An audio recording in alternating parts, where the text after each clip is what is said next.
Assalamualaikum warahmatullahi wabarakatuh. Perkenalkan, saya Taufik Hidayat, dosen pengampu mata kuliah budidaya tanaman.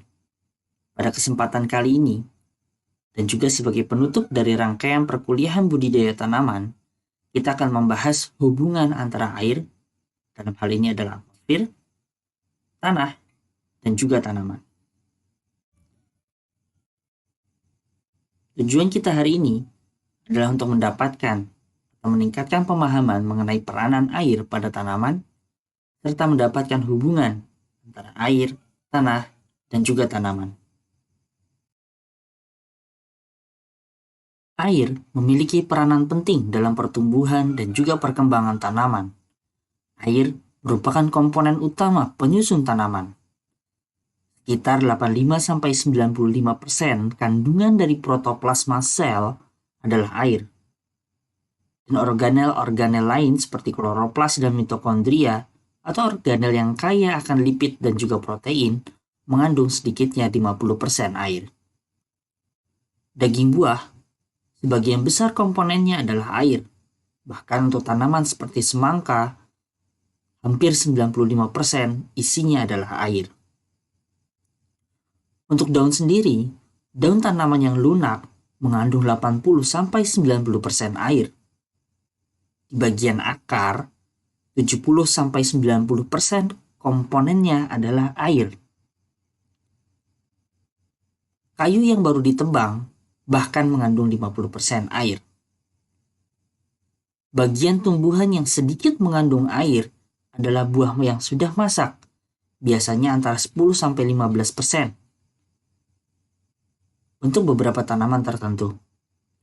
Dan juga pada biji. Biji yang mengandung banyak lemak sebagai simpanannya hanya mengandung 5-7% air. Air juga merupakan pelarut bagi banyak senyawa, baik itu unsur hara maupun hasil fotosintesis. Sebagian besar reaksi yang terjadi pada tumbuhan terjadi melalui peranan air sebagai medium dari reaksi. Sebagaimana kita ketahui bersama, air juga menjadi salah satu komponen utama dalam proses fotosintesis. Air akan bereaksi dengan karbon dioksida dengan bantuan energi dari matahari. Hasilnya adalah karbohidrat dan juga energi untuk proses hidup. Air juga memiliki peranan dalam turgiditas sel atau kesegaran sel atau kekokohan sel. Contoh paling baik adalah pada tanaman putri malu. Jika tanaman putri malu disentuh, maka daunnya akan menutup. Sebenarnya, sel putri malu yang tersentuh akan mengurangi turgiditas sel pada daun melalui rangkaian proses, sehingga daun akan terlihat layu dan menutup. Air juga memiliki peranan dalam mempertahankan suhu dalam daun. Suhu air akan naik dan turun lebih lambat bila dibandingkan dengan udara, sehingga dapat berperan dalam mempertahankan suhu pada tanaman. Suhu yang naik dan turun secara drastis akan merusak enzim dan senyawa-senyawa tertentu, sehingga pertumbuhan dan perkembangan akan terhambat. Jika konsep ini kita kaitkan dengan tanah, maka air juga mengatur suhu di tanah. Suhu air ini akan naik lebih cepat bila dibandingkan dengan suhu tanah, dan akan kehilangan suhunya lebih lambat bila dibandingkan dengan tanah.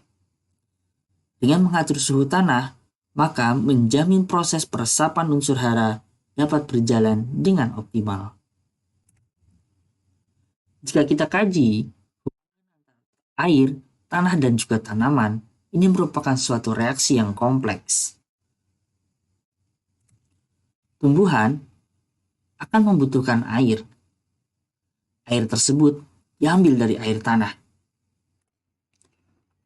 Air tanah sendiri dapat bersumber dari air hujan melalui proses infiltrasi air hujan ke dalam tanah, atau dapat melalui perairan seperti runoff, perkolasi, ataupun pembanjiran.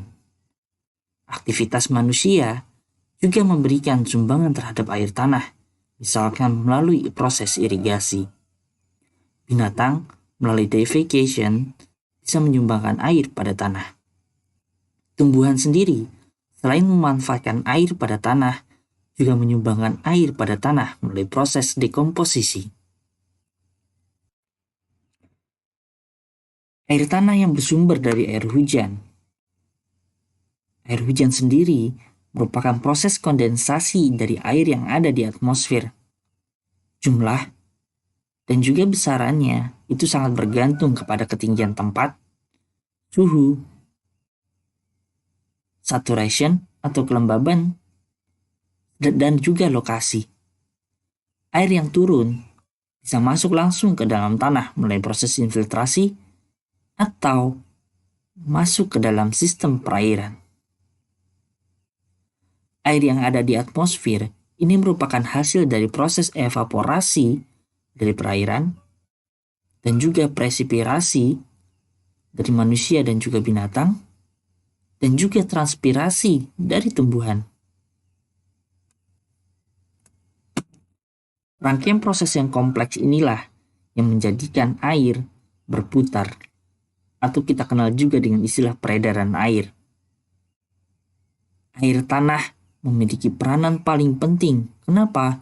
Karena ini adalah sebagai cadangan. Tanpa adanya air tanah, maka air hujan akan langsung lari ke perairan dan berakhir di laut. Tidak mampu dimanfaatkan oleh tumbuhan, manusia, ataupun binatang. Inilah yang menyebabkan air tanah memiliki peranan paling penting.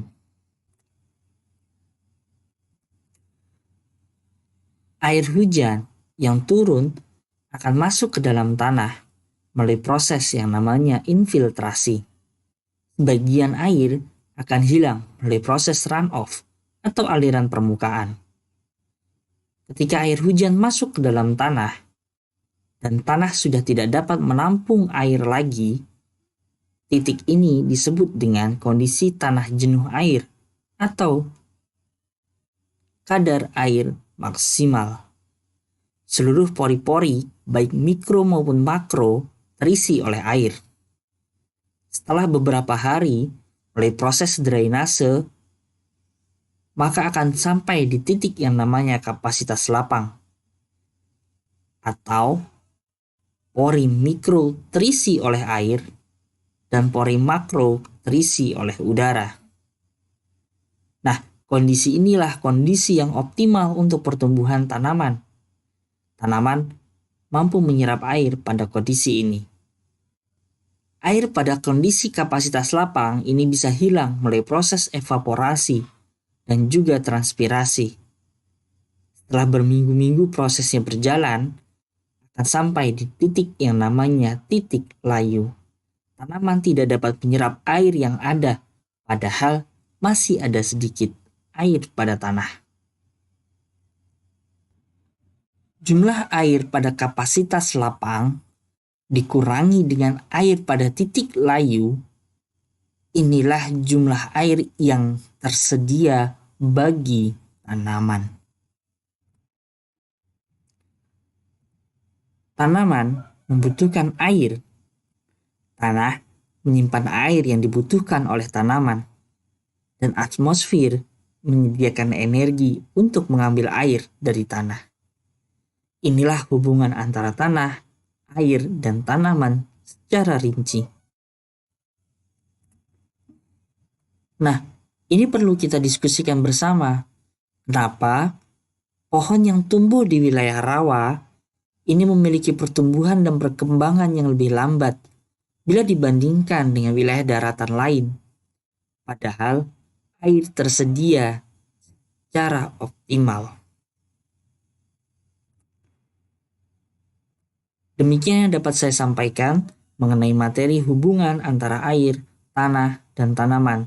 Mohon maaf bila terdapat salah kata. Akhirul kalam, wassalamualaikum warahmatullahi wabarakatuh.